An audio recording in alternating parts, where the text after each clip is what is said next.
But the police like stays on every corner or no? Yeah, like every corner, but sometimes like in 2 blocks, something like that.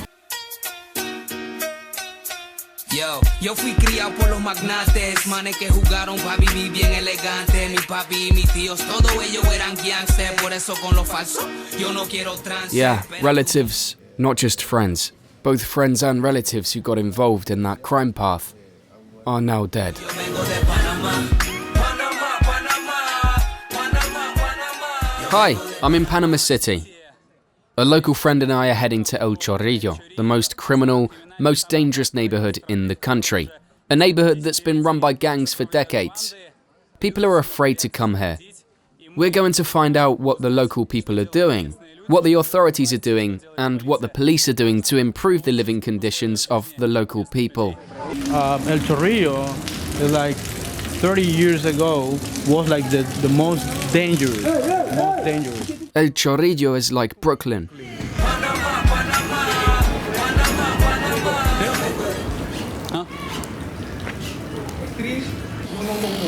Okay. Good. What's this for? I'm just a traveler. He's just taking pictures as souvenirs. All right, come on, take a picture of us. Great. That's right, pal. I presume he's one of the well-known local gangsters? It's all right. No worries here. My name is Sweaty. If there is trouble, just say you're friends with Sweaty. There used to be less crime and less murder. It's different now. There are many gangs, and the government cannot get them under control. There were areas where 2 police officers couldn't enter. It took 8, 9, 10 cops to get in. Why? Because there were gangs there, and if you were walking right there, they would throw rocks at you, pour water on you, and if they had a shotgun, they would shoot you. It was basically divided into sectors. El Chorrillo wasn't just a place of thieves. Gangs fought each other. Some stole from tourists, others stole cars. So there were different areas. There are 4 important gangs operating here, in this area that dominates the sector. What do the gangs do? They're criminal gangs. They sell drugs? Yeah. If you want to know how people live in other countries and see more of my travels, subscribe to this channel. The more subscribers, the more fascinating places I can show you. I've lived here my whole life. Ever been a member of any gang? No, thank God I haven't. How many active local gangs can you name? Ah, a lot. Can you name any?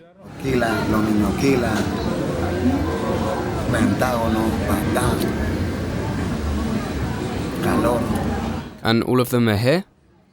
Yeah, in this neighborhood. There were gang clashes and a lot of people died. Almost every weekend there were 3, 4, 5 dead.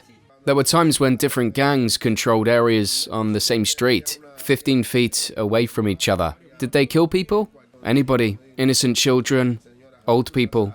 When they started, they were like between 16, 18 years old. Like Just 10 kids. years ago, yeah, just a kids. Why did you do it? Because of poverty?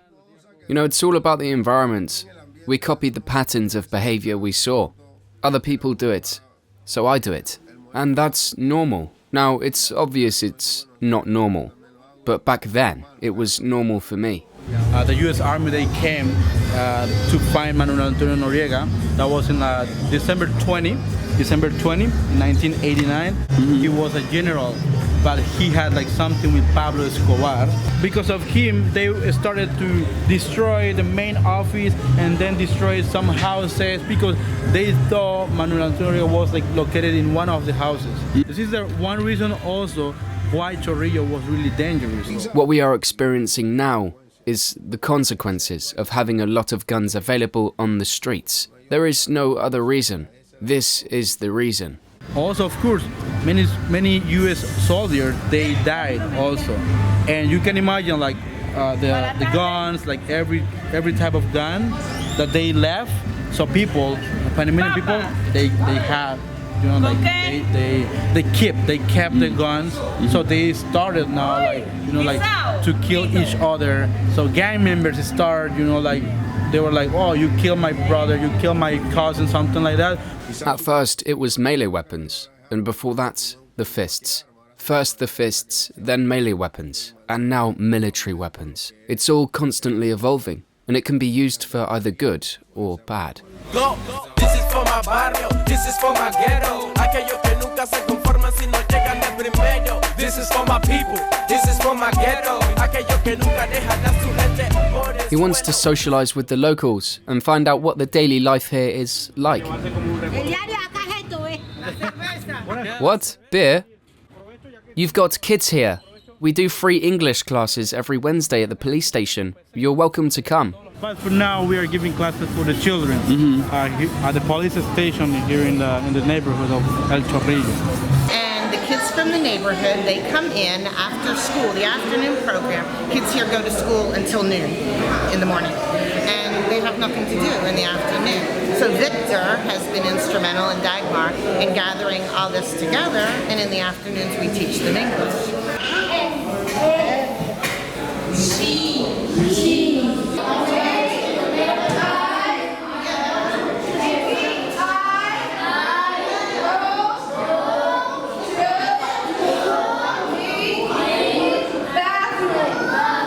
And then we also have the police officers who got interested too. So instead of them looking over the wall, we brought them in.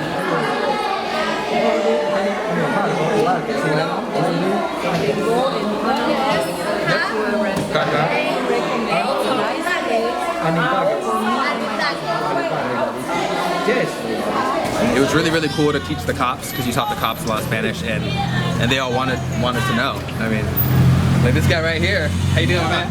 Good. How are you? Very good. How are you doing? How are you? How are you? How are you? I am. Good. Right?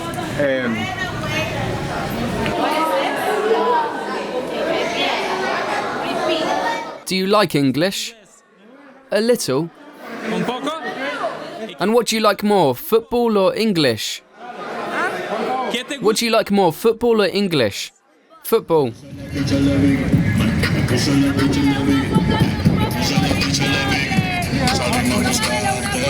Una foto que él va a ser futbolista, una foto. She wants to be like a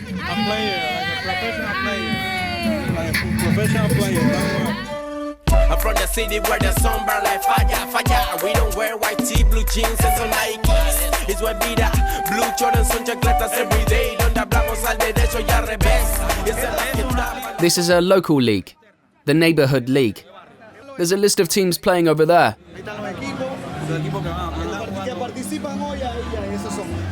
Anyone who is from here and who is alright can play.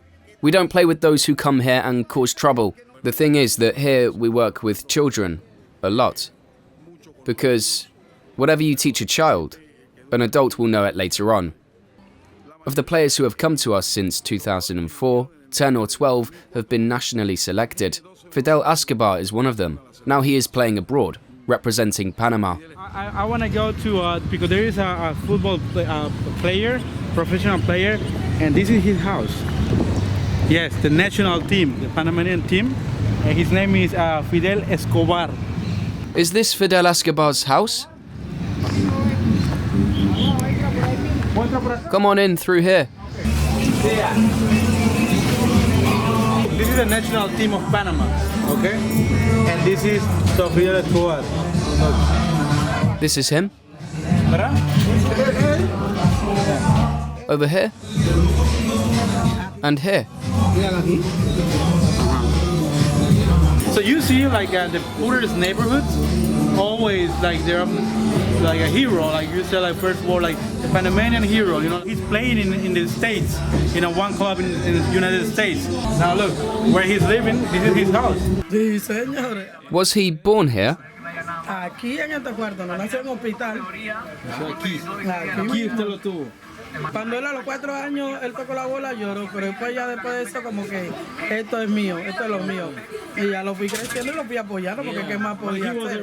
O sea, lo vieron jugando aquí del niño. A kid who plays football is a kid who learns. It's fundamental to make sure that our children don't turn to violence. Every day, the violence grows. But we multiply our efforts every day to get rid of this problem. at least in our own environment, and I believe we are succeeding. As you know, we only have 6 hours a week, and the streets have entire days at their disposal. It's hard and challenging work. Do you want to be a professional player? Sí. Like who? What do you want to be? A football player? Like who?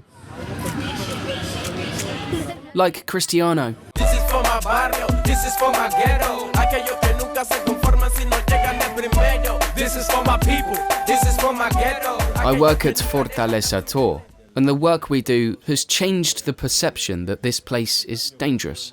Because of the changes we've made, it's a peaceful place. So because they say, well, one time we were like stealing cameras, one time we were like stealing your wallet, and then now we offer like a tour. So this is like how we live. You know, like people, they give them like $10, you know, like, and they take you around and something like that. Safe Neighborhood is a government program we are implementing. Many people who used to be in gangs are taking classes. They learn. The state is giving them an opportunity to work and to not engage in crime. What kind of work is available here? What do you do? What do you do? A lot of people work in construction, right? Most people work in construction. 10 people live here. Yo soy la única que trabaja. Ah, sí. Sí. Porque mi mamá es mayor de edad y mis padres también. Ah, sí. Entonces, una sola persona. Ella. Sí. ¿Qué trabaja? Que trabaja, sí. And what do you do? ¿Qué trabajo tienes? En el Dima. ¿Cómo? Barriendo la calle. Ajá. Mira, Aquí, una casa aquí, más o menos. The maximum house size here is 430 square feet. For how many people? 5?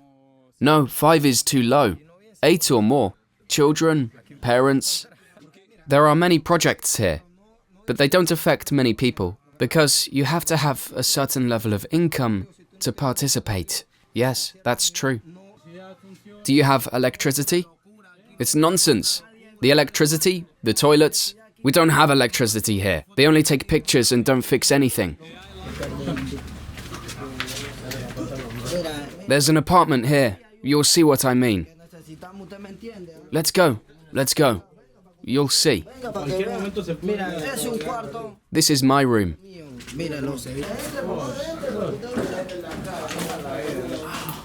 This is like his house. You know? This is like yeah. This is mine. My fiancée and my sister live nearby. Because there is no electricity? Exactly. Do you work? No, I don't. Look at this room. We need to buy some boards to finish the floor. Look, there's a rat. What other projects do you need here? Work. And education? Of course, all of that. There are some criminals who don't want to change, but because of the programs we implement and the monitoring, here in El Chorrillo and Santa Ana, they don't have the opportunity to commit crimes. So they have moved to other places. I'll talk from my personal experience. What's changed is living through the same thing every day, being in jail, seeing friends die, going to the hospital, seeing mothers suffer. Those are the feelings you get when you lead that kind of life. Right now, I'm making the most of my opportunities. I go to church, I attend university, I do tours, I take care of my family, I make friends. And the satisfaction from that keeps me pushing forward. We had like a plan to do like a walking tour with the ex-gang member, but today they call me like just to let me know that they are with the police with some reason that they would not be here with us. I don't know what happened exactly, but last night they said like they were like outside with some friends, but the police, they came and they were just asking for some IDs, and then for some reason, I don't know what happened exactly, they didn't tell me, so yeah. So they're in the police station right now. Go.